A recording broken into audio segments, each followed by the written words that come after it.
जय श्री राम। शंखनाद में आपका स्वागत है।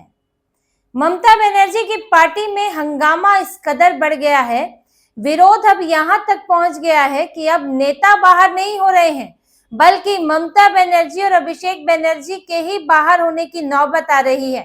तृणमूल कांग्रेस जिस तरफ बढ़ रही है, उसके आसार ऐसे ही लग रहे हैं कि अब ममता बनर्जी किसी को नहीं निकालेंगी, बल्कि उनकी पार्टी ही उनको निकाल सकती है। क्योंकि इस बीच जो हुआ है वो ममता बनर्जी ने भी नहीं सोचा था। ममता बनर्जी के पास 80 विधायक हैं।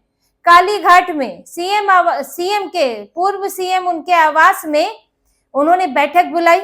शोभनदीप भट्टाचार्य विधायक दल के नेता, वो उन्होंने सभी विधायकों को वहां बुलाया था। ममता बनर्जी बैठक लेने वाली थी, लेकिन 80 में से 60 विधायक गायब।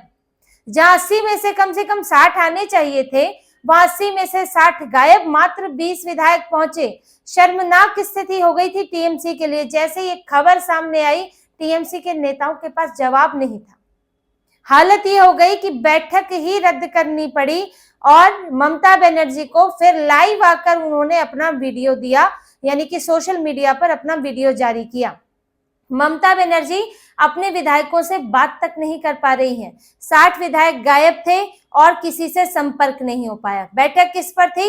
चुनावी हार पर और अभिषेक बनर्जी पर जो हमला हुआ है सोनापुर में, जो उनके ऊपर अंडे फेंके गए हैं, मार पिटाई हुई है। अपनी इन्हें प्लानिंग बनानी थी कि कैसे कोऑर्डिनेटेड होकर हम एक साथ समन्वय के साथ हम इसका विरोध करेंगे, बीजेपी के ऊपर हमला बोलेंगे।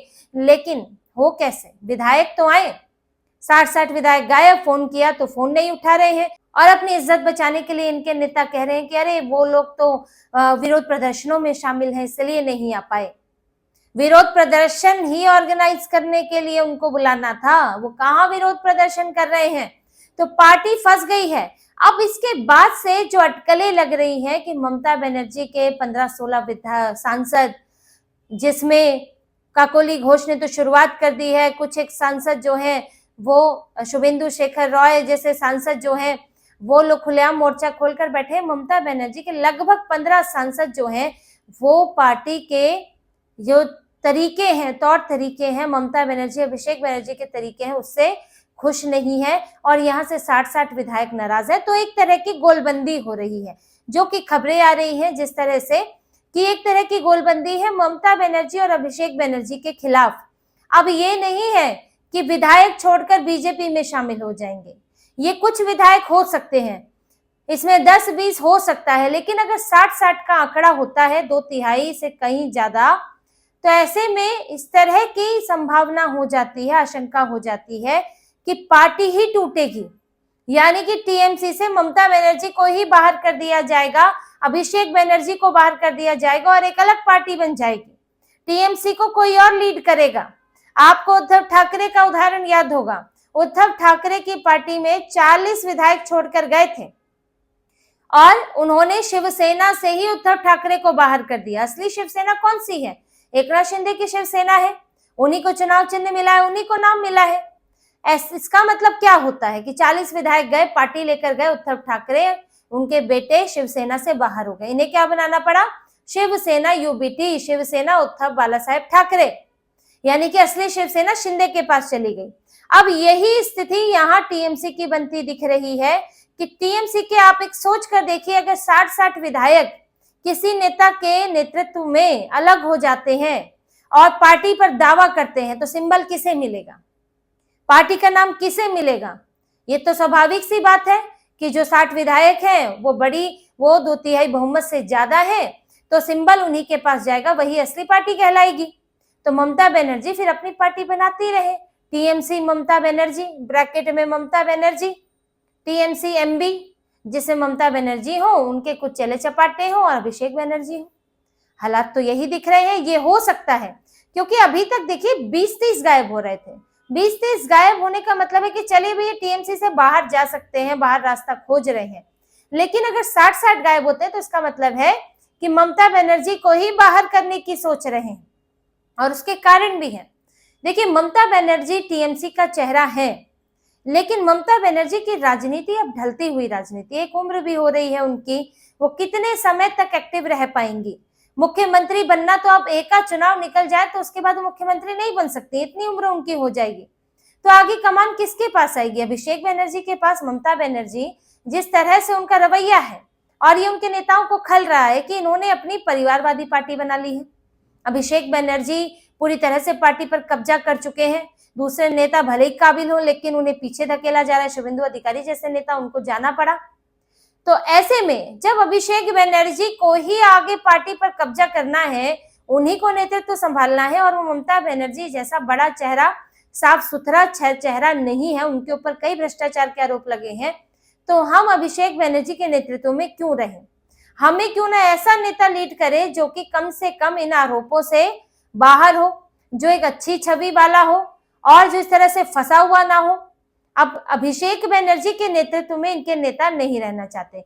एक तो आप देखिए कितने कितने मामले उनके ऊपर चल रहे हैं, कोयला घोटाला, शिक्षक भर्ती घोटाले में इनके ऊपर आरोप लगे हुए हैं। इनकी जो कंपनी है उसके ऊपर नाम आ रहा है कि जो मनी लॉन्ड्रिंग के तहत यानी कि काले पैसे को सफेद करने का काम किया गया, तो इनकी कंपनी फंसी है, इनकी प्रॉपर्टी फंसी हुई है। लोगों के बीच इन्हें लेकर इस तरह का जो इनके ऊपर आरोप लगते हैं कि बड़े ही ऐसी मानसिकता है, बदला लेने वाली, हिंसा को आंख मूंद कर देख लेने वाला, भ्रष्टाचार को आंख मूंद कर देख लेने वाला। और इनके ऊपर इन्हीं की पार्टी के लोग आरोप लगाते हैं कि इन्होंने गुंडे पाले हुए हैं, जो टीएमसी के नेता बन गए, जहांगीर खान जैसा गुंडा पाला हुआ है। अब जब इतनी छवि खराब हो तो उनका नेतृत्व कैसे चलेगा? ममता बनर्जी की छवि और अभिषेक बनर्जी की छवि में जमीन आसमान का अंतर है। ममता बनर्जी की एक साफ सुथरी छवि, ईमानदार व्यक्ति की छवि रही, अपना परिवार नहीं, एक सादी सूती धोती में घूमती थी, चप्पल पहन के उन्होंने अपनी राजनीति निकाल दी। तो एक बहुत सामान्य महिला के तौर पर उन्होंने, सामान्य और दबंग महिला, एक मजबूत महिला की एक छवि उनकी जो थी, आज अभिषेक बनर्जी और यहाँ तक कि उनकी पूरी पार्टी उससे अलग हो गई है। तो इसीलिए अभिषेक बनर्जी को कोई चाहता नहीं है कि हम उनके नेतृत्व में आगे रहें, और ममता बनर्जी के ज्यादा समय अब पार्टी के नेतृत्व के तौर पर रहा नहीं है। दूसरी एक नाराजगी चल रही है कि जो इन्होंने तरीका अपनाया है कि हम तो लड़ेंगे, हम स्वीकार नहीं करेंगे अपनी हार। अब आप देखिए तमिलनाडु में स्टालिन हारे, क्या स्टालिन जो है वो अभी तक चिल्ला रहे हैं कि नहीं जी ईवीएम से हारे, कि नहीं जी हमारे साथ गलत हुआ है, हम तो जी प्रोटेस्ट करेंगे हारने के खिलाफ, सरकार का जीना हराम कर देंगे। क्या ऐसा हो रहा है? एलडीएफ हारा है केरल में, क्या इस तरह की चीजें हो रही हैं? यहाँ तक कि असम में कांग्रेस है, बल्कि बीजेपी के सामने कांग्रेस भी इस तरह की हरकतें नहीं कर रही है। नहीं तो पुडुचेरी में हो रहा है, सिर्फ और सिर्फ बंगाल में कि आपने हार ही नहीं मानी, मैं इस्तीफा नहीं दूंगी, चुनाव आयोग ने हराया है, अब भी मैं सड़कों पर निकलूंगी, मैं बस विरोध प्रदर्शन करती रहूंगी। तो आप ऐसे जब लड़ाई के मोड में रहेंगे तो फिर आपकी पार्टी के नेताओं का, उनका काम कैसे चलेगा? सरकार के साथ तालमेल की जरूरत होती है, तो कैसे बैठाएंगे तालमेल? अब उनका यही कहना है कि हम ऐसी राजनीति नहीं चाहते। ठीक है, 15 साल सत्ता में रहे, आज हम सत्ता से बाहर हैं, तो हमें विपक्ष की भूमिका भी उतने ही सम्मान के साथ निभानी चाहिए। अगर हम जनता के फैसले को स्वीकार नहीं करेंगे तो फिर लोगों के मन में हमारे लिए छवि खराब होगी कि अब भी हमारी दबंगई नहीं जा रही है, अब भी हमारी अकड़ नहीं जा रही है, और अगर हम कल को सत्ता में आए तो हमारा क्या हाल होगा? तो लोग इसी हमसे फिर से वही डरते रह जाएंगे। तो हम नहीं चाहते कि हमें, जो इनके विधायकों में कई विधायकों की राय है कि हम नहीं चाहते हैं कि इस तरह से लड़ झगड़ कर रहा जाए, जबकि सरकार हमारी तरफ हाथ बढ़ा रही है कि हम विपक्षी विधायक भी सरकारी प्रशासनिक बैठकों में बुलाए जाएंगे, उनकी भी राय ली जाएगी, और ऐसे कोई दूरी बनाकर, दुश्मन की तरह दूरी बनाकर नहीं रखा जाएगा। तो जब सरकार हाथ बढ़ा रही है और हिंसा की घटनाएं भी उस तरह की नहीं हुई है जैसे तृणमूल कांग्रेस के समय में हुआ करती थी, तो फिर हम क्यों इस तरह से लड़ झगड़ कर रहे हैं? और इसीलिए अब ये दिखने लगा है कि एक विकल्प, ये भी चर्चा चल रही है कि ममता बनर्जी, अभिषेक बनर्जी के परिवारवाद को ही बाहर किया जाए और टीएमसी को कोई और संभाले। टीएमसी का नेतृत्व अब बनर्जी परिवार से नहीं होना चाहिए, ये मांग उठ रही है, और कहीं ना कहीं कोई ना कोई गोलबंदी कर रहा है। देखिए 60 विधायकों का गायब होना अपने आप तो हो नहीं सकता कि सबको 60 के 60 का मनाया जी आज तो गायब हो जाते हैं, ऐसा तो नहीं है। कोई तो नेतृत्व कर रहा है, कोई तो अंदर खाने बात कर रहा है, सबको एकजुट कर रहा है कि आज हम इस बैठक में नहीं जाएंगे, हमें विरोध जताना है। यही बात सांसदों के लिए भी है। एक तरफ काकोली घोष का नाम भी आ रहा है, काकोली घोष सांसदों को लामबंद कर रही है, वो तो सभी पदों से इस्तीफा दे चुकी हैं। उन्होंने तो मोर्चा खोला हुआ है, कल्याण बनर्जी के खिलाफ स्पीकर के पास शिकायत भी की हुई है। अभी वो मामला स्पीकर के पास है, किसी कमेटी में भी जा सकता है। उन्होंने साफ आसार है कि वो कभी भी पार्टी से अलग हो सकती है। और यहाँ पर महुआ मोइत्रा तो अलग नहीं हो सकती, उन्हें तो कोई बीजेपी लेगी भी नहीं, लेकिन महुआ मोइत्रा भी नाराज है।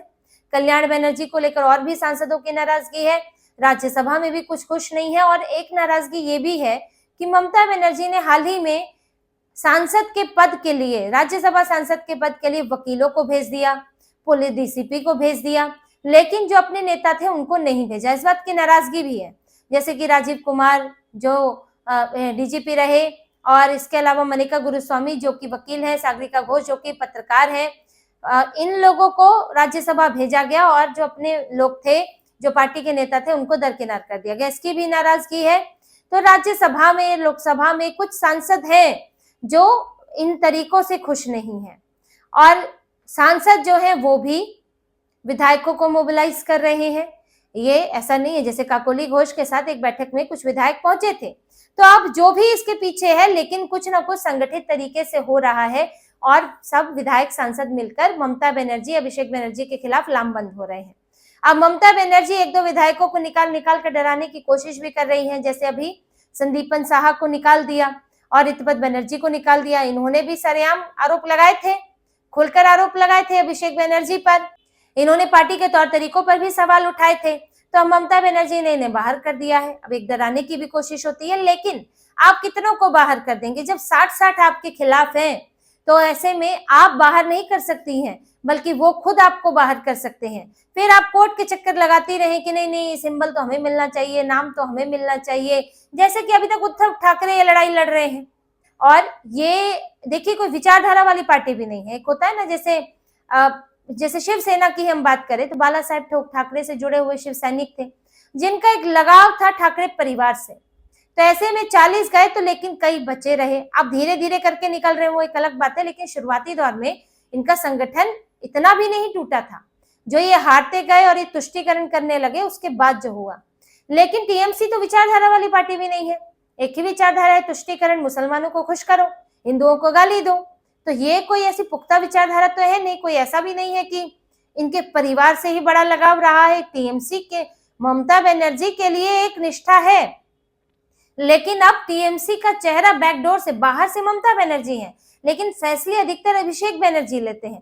तो अभिषेक बनर्जी से तो किसी का लगाव नहीं है ना। अभिषेक बनर्जी ने पार्टी को खड़ा नहीं किया है, ममता बनर्जी ने खड़ा किया है।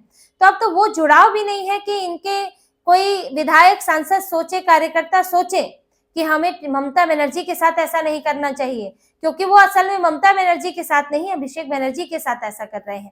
पार्टी के लोग जानते हैं कि असल में फैसले कौन ले रहा है, और ममता बनर्जी पूरी तरह किसकी सुनती है। टीएमसी में कभी भी ऐसी स्थितियां बन सकती हैं, भूचाल आ सकता है, और ममता बनर्जी, अभिषेक बनर्जी के लिए ये जो पार्टी ममता बनर्जी ने खड़ी की थी, यही उनसे छूट सकती है। तो इसी तरह की और खबरें और विश्लेषण आपके लिए लाते रहेंगे। हमसे जुड़े रहिए, सब्सक्राइब कीजिए, कमेंट कीजिए। बहुत बहुत धन्यवाद। जय श्री राम।